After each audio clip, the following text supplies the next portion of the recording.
সেই সরকার পতন হওয়ার পরে থেকেই মানে ব্যবসা বাণিজ্য একবারে এলাকা গৃহস্থল আবার ব্যবসায়িক ঘরে মনে হয় ধরা। দর্শক বন্ধুরা, আজ 22 অক্টোবর 2025 রোজ বুধবার। আমরা এই মুহূর্তে আছি পেঁয়াজের পাইকারি মার্কেটে, যেখান থেকে দর্শক ছোট বড় মাঝরা বেসন সাইজের পেঁয়াজ আপনারা পাবেন। চলুন আজকের বাজারে কেমন দামে পেঁয়াজ কেনা বেচা হলো সেই বিষয়ে আপনাদেরকে জানিয়ে দিই। দর্শক, আমাদের সামনে আছে সেই ভাইরাল ইউনুস ভাই। আসসালামু আলাইকুম। ওয়ালাইকুম আসসালাম। ভাই কেমন আছেন? আছি আলহামদুলিল্লাহ ভালো আছি, আপনি কেমন আছেন? আলহামদুলিল্লাহ ভালো আছি। ভাই আজকে আমরা কোন হাটে আছি? এটা কোন জেলা? এটা পাবনা জেলা আতাইকুলা হাট। হাটটা কয়দিন হয় সপ্তাহে? সপ্তাহে 2 দিন। 2 দিন। হ্যাঁ, রোববার একদম ভোর থেকে শুরু হয়, বুধবার এবং রোববার এবং বুধবার। বড় ভাই, আজকে বুধবারে পেঁয়াজের আমদানি কেমন?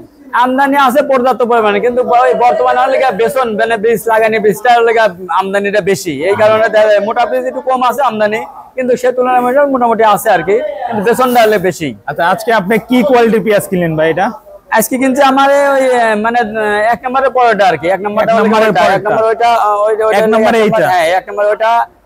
ওইটা কিনা হয়েছে 2800 টাকা। ওইটা ওই 2800 টাকা কিনা, সর্বোচ্চ 2800, মানে একটু কম বেচা কিনা হয়েছে। মানে বাজারটা 26 থেকে 2700 টাকা মেন চলাচল মেন বাজার। ওটা মেন বাজার তো 2800 প্লাস হয়েছিল, মানে 3000 হয়েছিল, 3000, কিন্তু বাজারটা একটু কম। মানে বর্তমানে 2800 সর্বোচ্চ দুইটা আছে। বাজার কমার কারণ কি ভাই? মাস শেষ বলে তাই নাকি? মাস শেষ বলে দেখা যায় বেচা বিক্রি একটু কম, মুকামে বেচা কিনা বিক্রি একটু কম দেখা, সবারই এই জন্য চাহিদাটা একটু কম থাকে, এই কারণে দেখা যায় বেচা বিক্রিটা একটু কমের কারণে বাজারটা একটু কমে আসছে। কিন্তু আসলে মাল তো কেমনি কেমনি শেষের দিক হয়ে যাচ্ছে, কিন্তু সে তুলনা হিসাবে দেখা যায় এইবার কিছু বুঝেনি, কারণ খাওয়াটাও মানুষের কমে গেছে ঠিকতে। মানে ঘরে যদি ধান না থাকে আসলে গৃহস্থ খাওয়া কমা দেয়, আসলে পেঁয়াজটা ওইরকম গেছে, মানে পেঁয়াজ কমের দিকে এসে গেছে, ঠিকতে খাওয়া কমে গেছে। ভাই রসুন নাকি পানির দামে বিক্রি হচ্ছে? ভাই রসুন একবার পানির দামে বিক্রি হচ্ছে। রসুন সর্বোচ্চ রসুন বেচা কিনা হচ্ছে, ওই রসুন কিনা হচ্ছে 2400 থেকে 2500 টাকা, সর্বোচ্চ বেচা কিনা হচ্ছে আজকে 2800 টাকা। এই অবস্থা রসুন, এই অবস্থা একবারে।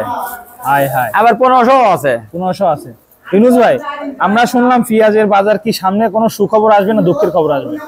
সামনে সুখবর বলতে কি এখন খুব এটা তো আমরা দেখিনি। এখন এই তুলনা হিসাবে যে বাজার এইভাবে খাওয়া যাচ্ছে এইটাই আর কি। আমরা বাজারটা হয়তো 3000 টাকা 3200 যাই হোক এরকম হয়তো। ভাই আজকে 22 তারিখে যেটা সর্বনিম্ন বাজার কেমন এই আতাইকুলা হাটে? আজকে আতাইকুলা হাটে সর্বনিম্ন বাজার বেসনের বাজার আজকে 1800 থেকে 2100 টাকা বেসন। আর বেসনের উপরে যেটা সেটা 2000 টাকা থেকে 2200 টাকা, আর তার উপরে যেটা সেটা 2200 থেকে 2400 টাকা। 2400 মাঝারি যেটা, আর মাজরার পরে তার উপরে ওটা যেটা সেটা 2500 থেকে 2600, আর সর্বোচ্চ মাথা 2700 2750 টাকা সর্বোচ্চ মাথা। সব বুঝলাম ভাই, বাজার পরিস্থিতি মোটামুটি আছে। আপনাদের ব্যবসা কেমন চলছে? মুকামে কি অবস্থা? আমাদের মুকামে দেখা যায় বেচা বিক্রি খুবই কম, বেচা কিনা একবারে একটু স্লো হয়ে গেছে, এই জন্য বেচা কিনার ইয়েতে সেই হিসাবে তুলনা হিসাবে ব্যবসা আজকে এবারে নাই হিসাবে চলে, একদম ব্যবসা সীমিত ব্যবসা একবারে। মুকামে কি বলে আসলে বাজার চাহিদা কেমন চলছে? মুকামের চাহিদাটা মোটামুটি একবারেই কম।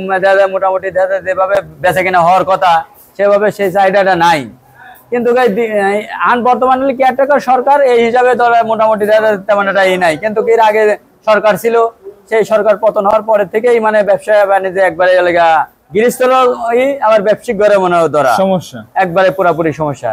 আর নির্বাচন হওয়ার পরে যে সরকারই আসুক তখন দেখা যায় একটা বাজার নির্ধারণ তো থাকবে, মানে মানুষের ভয় থাকবে কম, আতঙ্ক হিসাবে এখন তো বর্তমান রয়েছে, সেই আতঙ্কটা থাকবে না।